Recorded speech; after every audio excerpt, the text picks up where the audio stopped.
November 12, 2021. 6:47 p.m. Stella Brooks walks across a concrete parking garage in Grand Rapids, Michigan. Her heels echo against the walls. Security cameras capture every step. She reaches her silver Honda Accord. She opens the door. She gets inside. The interior light flickers on. She starts the engine. And then she's gone. 3 hours later, a jogger finds her car parked illegally near Riverside Park. Doors locked. Purse on the passenger seat. Phone fully charged sitting next to her keys. Keys still in the ignition. Coffee cup in the holder still half full. No Stella. The security footage ends at the garage exit. After that, nothing. No witnesses. No traffic cameras. No digital trail. It's as if she drove into a void and never came out the other side. For 3 years, everyone assumed Stella Brooks was dead. Her family mourned. Detectives obsessed. The case went cold. But in March 2024, during a routine traffic stop 320 miles away in Wisconsin, a thin, pale woman in the passenger seat of a stranger's car whispers 6 words to a police officer. "My name is Stella Brooks. She's alive. But where has she been? Who took her? And how did she survive 3 years of captivity without anyone knowing she was still breathing?" Before we uncover the truth behind one of Michigan's most shocking cold cases, hit that subscribe button right now. And drop a comment below. Where in the world are you watching from? This story will haunt you long after it ends. This is the case of Stella Brooks. And this is how she vanished into thin air. To understand what was lost, you need to understand who Stella Brooks was before November 12, 2021. Stella was 35 years old. A pharmaceutical sales representative for Midland Biologics, a respected medical supply company based in Grand Rapids. She was good at her job, disciplined, professional, trusted by the doctors and clinics she worked with. Her colleagues described her as warm but focused, someone who remembered birthdays, who always followed up, who never missed a deadline. She was born and raised in Kalamazoo, Michigan. She moved to Grand Rapids in 2018, shortly after her divorce from her high school sweetheart, David Brooks. It wasn't a bitter split, just 2 people who'd grown apart. They remained cordial for the sake of their daughter. Her daughter, Maisie, 10 years old in 2021, the center of Stella's universe. Because of Stella's demanding work schedule, constant travel, client meetings across the state, late nights filing reports, Maisie lived primarily with Stella's mother, Carol, back in Kalamazoo. It broke Stella's heart, but she called every night. FaceTime before bed. Text messages throughout the day. Heart emojis. Photos of whatever Maisie was doing, homework, dance practice, a new book. Stella was rebuilding her life. She'd started hiking on weekends. She posted pictures on Instagram, trail views, coffee shops, books she was reading. She was cautiously dating again, scrolling through Bumble, meeting people for drinks, nothing serious. Friends said she seemed happy. Not wildly happy but steady. Grounded. Moving forward. She was meticulous. She answered texts within minutes. She kept a color-coded planner. She always showed up. That's why, when Stella Brooks didn't answer her phone on the night of November 12, 2021, when she missed her scheduled FaceTime call with Maisie, everyone who knew her felt the same cold dread. Something was very, very wrong. Stella wasn't someone who disappeared. She wasn't impulsive. She wasn't reckless. She was a mother, a daughter, a professional with routines and responsibilities and people depending on her. And yet, somehow she was gone. Vanished without a trace. Leaving behind only a locked car, a half-full coffee cup, and a 10-year-old girl asking the same question over and over. Where's my mommy? Let's walk through Stella Brooks' last known day. Minute by minute. Because somewhere in these hours something went terribly wrong. Stella woke at 6:15 a.m. on November 12, 2021. She texted Maisie a heart emoji, their morning ritual. She showered, dressed in business casual attire, grabbed her laptop bag and purse, and left her apartment in Grand Rapids' Heritage Hill neighborhood at 7:30 a.m. Her first meeting was at 9 a.m., a consultation with a clinic in East Grand Rapids. Security badge records confirm she arrived at 8:52 a.m. The meeting lasted an hour. The clinic director later told police Stella seemed perfectly normal, professional, upbeat even. At noon, Stella had lunch with a colleague at a downtown cafe. They discussed upcoming product launches, shared a salad, laughed about a difficult client. Her colleague remembered Stella mentioning she was looking forward to seeing Maisie that weekend. At 3 p.m., Stella visited a pharmacy on the city's south side. She dropped off product samples, chatted with the pharmacist, confirmed a follow-up appointment. The pharmacist described her as friendly, engaged, nothing out of the ordinary. At 5:30 p.m., Stella returned to the Midland Biologics office to file reports and catch up on emails. Security footage shows her at her desk, typing on her laptop, sipping coffee from a travel mug. She's alone in the office. Most colleagues had left for the day. At 6:47 p.m., Stella shuts down her computer. She gathers her coat, her purse, her laptop bag. She waves at a coworker passing in the hallway. She walks toward the elevator. The security camera captures her stepping inside, pressing the button for the parking garage level. The next camera picks her up in the garage. She walks across the concrete, heels clicking. Row D, space 14. Her silver Honda Accord. She unlocks it with her key fob. The lights flash. She opens the driver's side door. She places her laptop bag in the backseat. She slides into the driver's seat. The interior light turns on. Then off. The engine starts.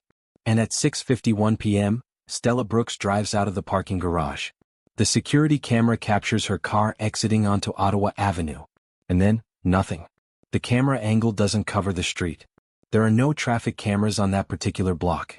Stella Brooks drives into the night. And somewhere between 6:51 p.m. and 9:52 p.m., somewhere in those 3 hours, Stella Brooks ceases to exist in the world she knew. Because at 9:52 p.m., a jogger finds her car. Parked illegally near Riverside Park. Empty. Locked. Everything inside. Except Stella. At 11:03 p.m. on November 12, 2021, Carol Brooks calls the Grand Rapids Police Department. Her daughter hasn't answered her phone. She missed the FaceTime call with Maisie, something Stella never, ever did. Carol has been calling for 2 hours. Voicemail. Voicemail. Voicemail. The dispatcher takes the information. Address, physical description, last known location. An officer is sent to Stella's apartment for a welfare check. No one answers the door. Her car isn't in the lot. At first, it's treated as routine. Adults go missing voluntarily all the time. Maybe she met someone for drinks. Maybe her phone died. Maybe she needed space. But at 10:17 p.m., 17 minutes before Carol's call, a jogger named Marcus Chen reported an abandoned vehicle near Riverside Park. Silver Honda Accord. Doors locked. Lights off. Engine cold. The license plate matches Stella Brooks. Everything changes. Officers arrive at Riverside Park within minutes. They peer through the car windows with flashlights. Stella's purse is visible on the passenger seat. Her phone is right next to it, screen dark but intact. Her keys dangle from the ignition. They break into the car. No blood. No signs of struggle. No note. Nothing disturbed. Just absence. Her phone is examined. Last activity, 6:49 p.m. A text to a colleague confirming Monday's meeting. After that, nothing. The phone never moved from the car.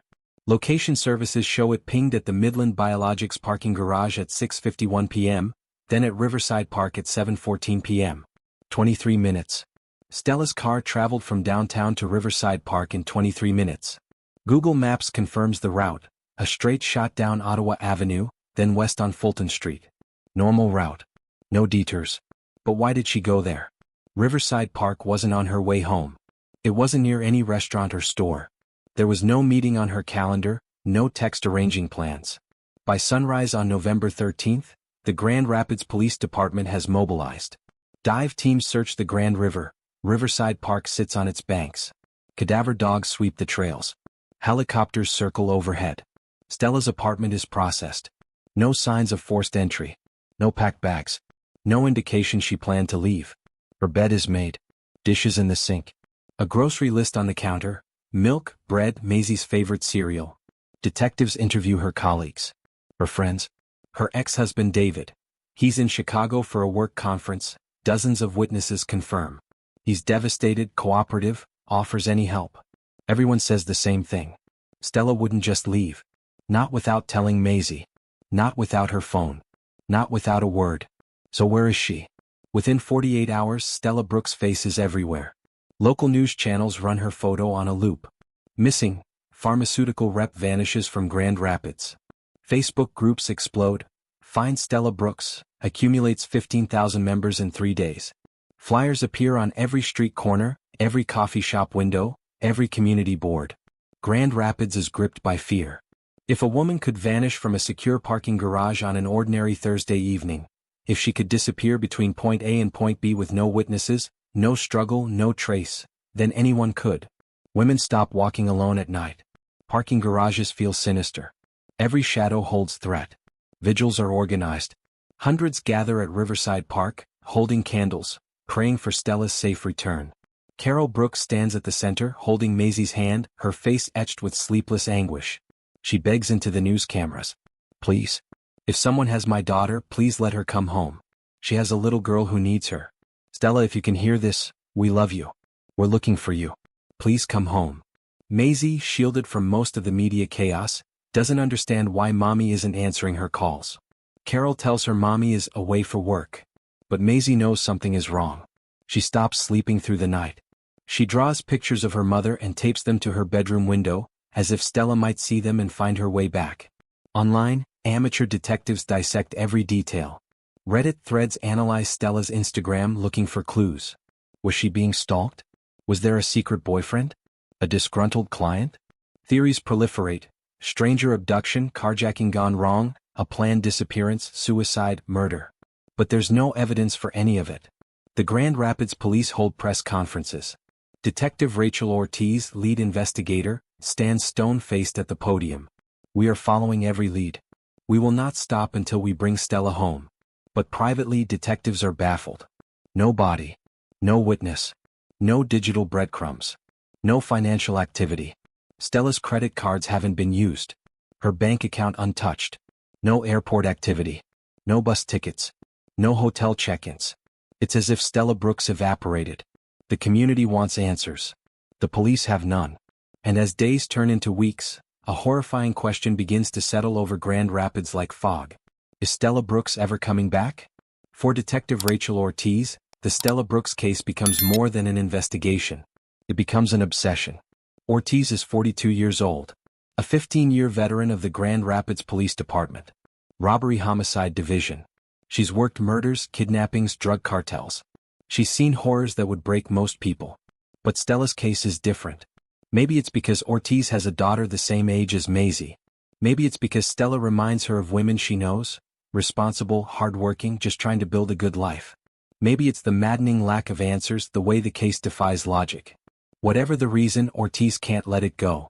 She reviews the parking garage footage obsessively. Frame by frame. Stella walking to her car. Opening the door. Starting the engine. Driving away. Ortiz watches it hundreds of times, searching for something, anything she might have missed. Nothing. She retraces Stella's route. Every day for weeks, Ortiz drives from the Midland Biologics office to Riverside Park. She times it. She takes different routes. She stops where Stella might have stopped. Nothing. She interviews Stella's ex-husband David again. And again. He's cooperative, patient, devastated. He passes a polygraph. He has an airtight alibi. Ortiz believes him. She examines Stella's dating history. In the months before her disappearance, Stella had been on a few Bumble dates. Ortiz tracks down every man. Interviews them. Checks their alibis. Most don't even remember Stella. First dates that went nowhere, polite conversations over coffee, no second meetings. One name stands out briefly, Marcus Holt. Stella dated him for 6 weeks in early 2021, before she moved to Grand Rapids. Friends mentioned he was a bit intense. But Stella broke it off cleanly. She blocked his number. Moved on. Ortiz tries to locate Holt for a routine interview. He's moved, address unknown. Phone disconnected. He's not a suspect, just a loose end. Ortiz makes a note to follow up but prioritizes more immediate leads. She doesn't find him. Months pass. Then a year. Ortiz's captain suggests she step back, take on other cases. The Stella Brooks investigation is draining resources. Ortiz refuses. She pins Stella's photo on her office wall. Next to it, a photo of Maisie. She stares at them every morning. I will find you, she whispers. Her own family suffers. Her husband complains she's never home. Her daughter asks why Mommy is always working. Ortiz knows she's neglecting them. But she can't stop. Because somewhere Stella Brooks is either dead or alive. And Ortiz won't rest until she knows which. The case consumes her. And still, no answers. Over the next 2 years, hope flickers and dies. Again. And again. December 2021. A woman matching Stella's description is spotted at a gas station in Detroit, 150 miles east. Police rush to the location. The woman is interviewed. It's not Stella. January 2022. An anonymous caller claims they saw a man forcing a woman into a van near Riverside Park on November 12. Detectives follow up. The caller can't provide details. License plate? No. Description of the man? Vague. Time? Unsure. The lead evaporates. March 2022. Stella's phone data is analyzed by FBI digital forensics specialists. They examine deleted texts, app usage, location history. They find nothing suspicious. No threatening messages. No secret contacts. No evidence of stalking. Dead end. June 2022. A hiker finds human remains in a forest 40 miles from Grand Rapids. Dental records are requested. Carol Brooks collapses when she hears the news, certain it's Stella. It's not. The remains belong to a missing man from 2018. September 2022. A psychic contacts Carol, claiming to have visions of Stella. She describes a dark place near water, chains, a man with a beard. Carol, desperate, pays for a consultation. The psychic draws a map, supposedly where Stella is being held. Police search the area. Nothing. November 2022. 1 year since Stella disappeared. A second vigil is held. Attendance is smaller. Media coverage is minimal. The public is moving on. But Carol isn't. Maisie isn't. Ortiz isn't. February 2023. Stella's ex-husband David is investigated again, by Ortiz, who's running out of leads. David submits to another polygraph. He passes again. He's remarried now, trying to move on, but he says, "I'll never stop wondering what happened to her." April 2023. Cadaver dogs search Riverside Park a second time. Expanded radius, new team. They find nothing. July 2023. Stella's car is forensically examined again with new technology. Luminol test for blood. Microscopic fiber analysis. Fingerprint re-examination. Only Stella's prints. No blood. No foreign DNA. No evidence of another person. It's as if she vanished into mist. By September 2023, the case is officially classified as cold. Ortiz is reassigned to active cases. The task force is disbanded. Stella's file is archived. Carol stops giving interviews. She's exhausted, hollowed out. Maisie, now 13, begins trauma therapy. She has nightmares, her mother calling for her, but she can't find her. She wakes up screaming. The world moves on. But Ortiz doesn't. On her days off, she pulls Stella's file from the archive. She reviews it in her home office. She drives to Riverside Park, stands where Stella's car was found, and stares at the river. "You're out there," she whispers. "Alive or dead. You're out there." She just doesn't know where. And then, March 2024. Everything changes. 3 years without answers does something to a person. Carol Brooks' home in Kalamazoo has become a shrine. Stella's high school graduation photo hangs in the living room. Her college diploma. Baby pictures of Maisie. Every surface covered with memories of a woman who may or may not still exist. Stella's bedroom, her childhood bedroom, remains untouched. The bed is made. Her old stuffed animals sit on the shelf. Carol cleans it every week, dusts the furniture as if Stella might walk through the door and need a place to sleep. Maisie, now 13, has stopped asking when mommy is coming home. She knows the answer. No one knows. Maybe never. She struggles in school. Her grades drop. She's angry, at the world, at God, at her mother for leaving, at herself for being angry. Her therapist introduces a term, ambiguous loss. Grief without closure. Mourning someone who isn't confirmed dead. It's a special kind of torture. At least death has rituals. Funerals. Graves. A body to bury, a place to visit. A finality, however brutal. But this is purgatory. An open wound that never heals. David, Stella's ex-husband, has remarried. He tries to move forward. But he tells friends he feels guilty. "I should have stayed in touch more. Maybe I would have noticed something. Maybe I could have helped." He couldn't have. But guilt doesn't care about logic. Carol joins a support group for families of missing persons. She meets other parents, other spouses, all trapped in the same hell. Some have been waiting 5 years. 10. 20. She learns that she's not alone. But that doesn't make it easier. Holidays are unbearable. Thanksgiving, Christmas, Stella's birthday, each one a reminder of absence. Maisie turns 13 and blows out her candles. Carol asks what she wished for. "I wished for mommy to come home." Carol's heart breaks for the 1000th time. The not knowing is worse than death. It's a ghost that haunts every moment. Every phone call could be the one. Every knock at the door could be Stella. Every stranger's face in a crowd could be her. But it never is. And as the years stretch on, even hope begins to feel like cruelty. Carol whispers to Stella's photo every night, "Where are you, baby? Are you alive? Are you hurting? Can you hear me?" The photo doesn't answer. It never does. March 14, 2024. Madison, Wisconsin. 320 miles from Grand Rapids. Officer Jenna Caldwell is finishing her shift. Routine traffic stop, a sedan with expired registration tags. She pulls the car over on a quiet residential street at 4:47 p.m.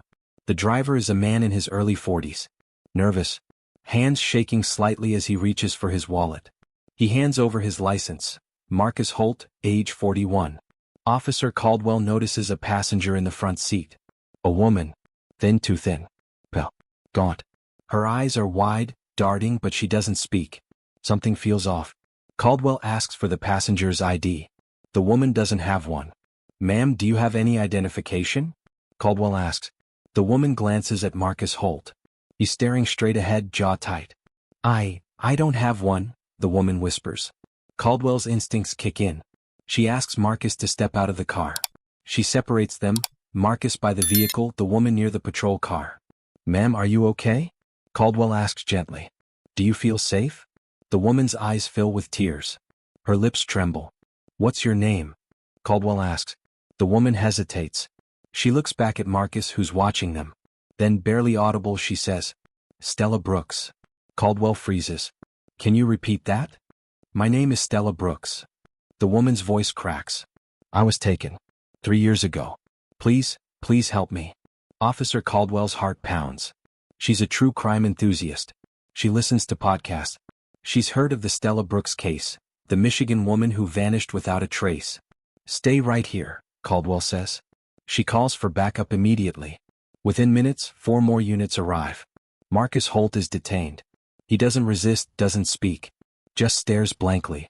Stella is taken to a local hospital. She's examined, malnourished, dehydrated, evidence of prolonged psychological trauma.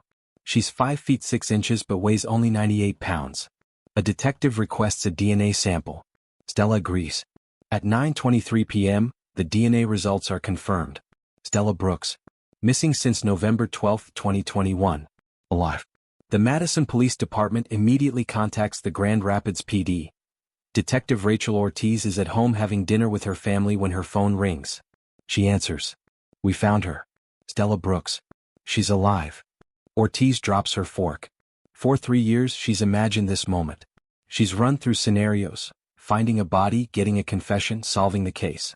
But never this. Never finding her alive. The news breaks within hours. National media. CNN. NBC. ABC. Michigan woman found alive after 3 years. Carol Brooks collapses when police arrive at her door. Maisie screams, joy or shock, she doesn't know. Stella is alive. But how? And what happened in those 3 years? Marcus Holt. The name means nothing to most people. But to Stella Brooks, it means everything. Investigators dive into his background immediately. Who is this man? How did he know Stella? The answer is buried in Stella's past. In early 2021, before Stella moved to Grand Rapids, she met Marcus Holt through a mutual friend. They went on a few dates. 6 weeks total. Coffee, dinner, a movie. Stella thought he was nice at first, attentive, thoughtful, interested in her life. But quickly red flags appeared. He texted constantly.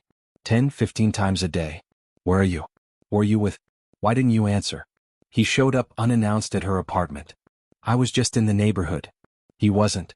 He questioned her about her ex-husband, her male colleagues, any man in her life. "Are you still in love with him?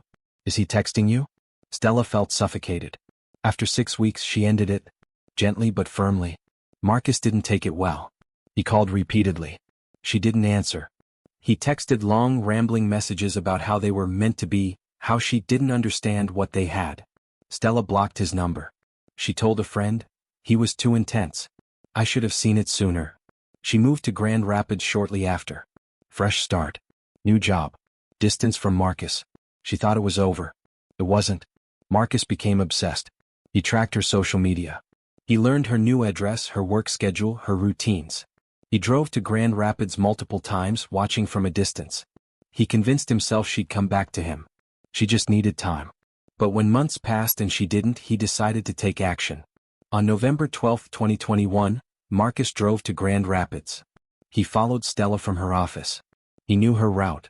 He'd memorized it. When Stella stopped for gas near Riverside Park, a routine stop, nothing unusual, Marcus approached her. He tapped on her window. She recognized him.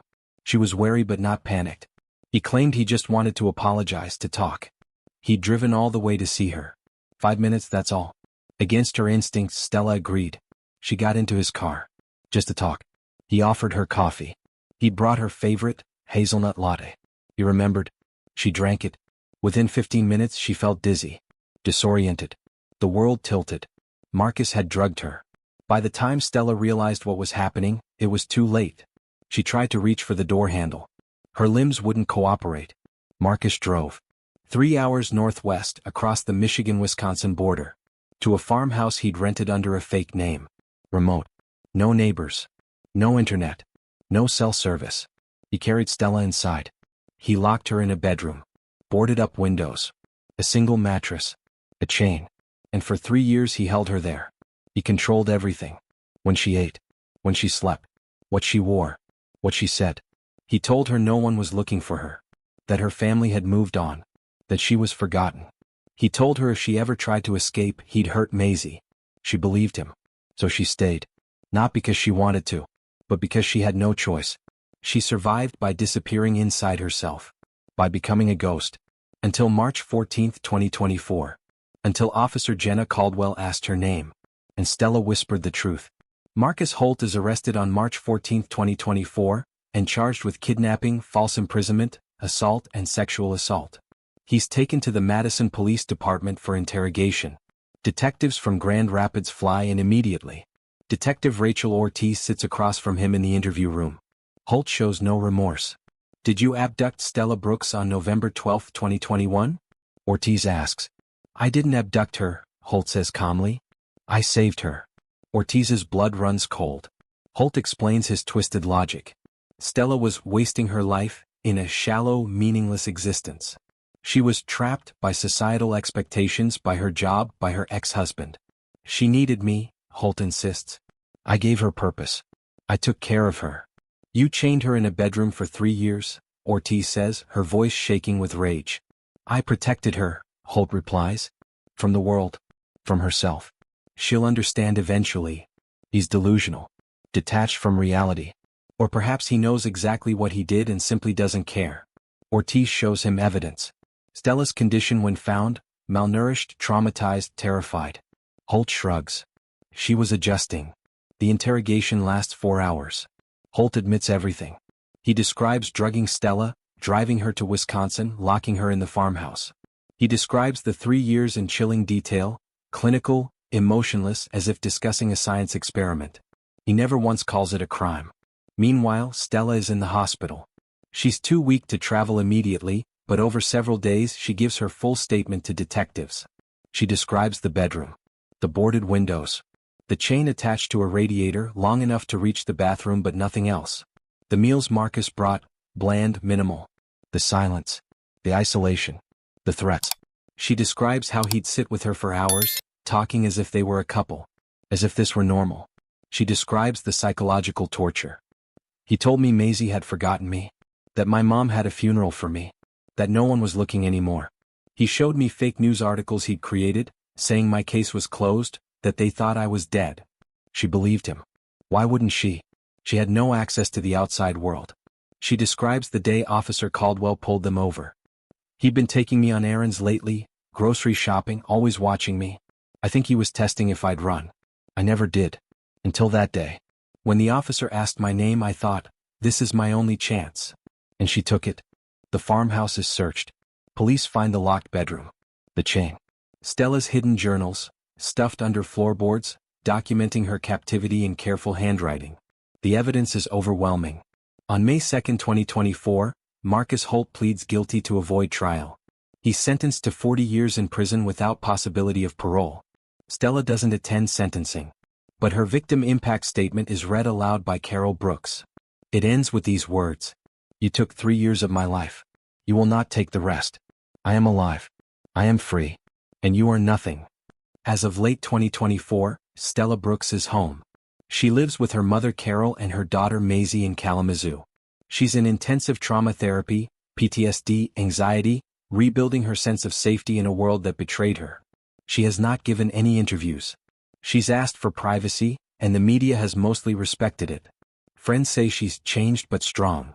That the light in her eyes is returning slowly. That her bond with Maisie is the anchor keeping her grounded. Maisie, now 14, says her mother is the bravest person in the world. She wrote an essay for school titled My Hero. It went viral. In it she writes, "My mom survived 3 years in darkness. She came back to me. That's not luck. That's strength." Detective Rachel Ortiz visited Stella once, a private meeting at Carol's home. They embraced. Both cried. Ortiz apologized for not finding her sooner for the years lost. Stella told her, "You never gave up. That's what matters." Stella's case has sparked national conversations about domestic violence, coercive control, and the invisible nature of abuse. Advocates are using her story to educate, how obsession hides behind affection, how red flags are dismissed, how victims are blamed. Carol Brooks speaks publicly now, not about the details but about the toll. "We got Stella back. But we also lost 3 years. Those years are gone forever. And that's something we have to live with." Marcus Holt remains in prison. Stella refuses to speak his name. To her, he no longer exists. But the scars remain. Stella wakes with nightmares. She's afraid of cars. She struggles in enclosed spaces. Healing, she's learned, is not linear. Still, she's alive. She's free. She's rebuilding. And maybe that's enough. Stella's case raises haunting questions. How many others are out there held in silence? How many missing persons cases aren't mysteries but captivities? Her survival is a testament to human resilience, but also a reminder of the darkness that can hide behind familiar faces. Stella Brooks was found, but the woman who disappeared in November 2021 will never fully return. And maybe that's the truest tragedy of all. If Stella's story moved you, please share it. Awareness saves lives. If you or someone you know is experiencing domestic violence or coercive control, resources are linked in the description below. Thank you for watching. If you want more solved cold cases like this, hit that like button, subscribe, and turn on notifications so you never miss an upload. Drop a comment below. What part of Stella's case impacted you the most? We read every single one. Until next time, stay safe out there. And remember, sometimes the most dangerous person is the one you thought you knew. We'll see you in the next one.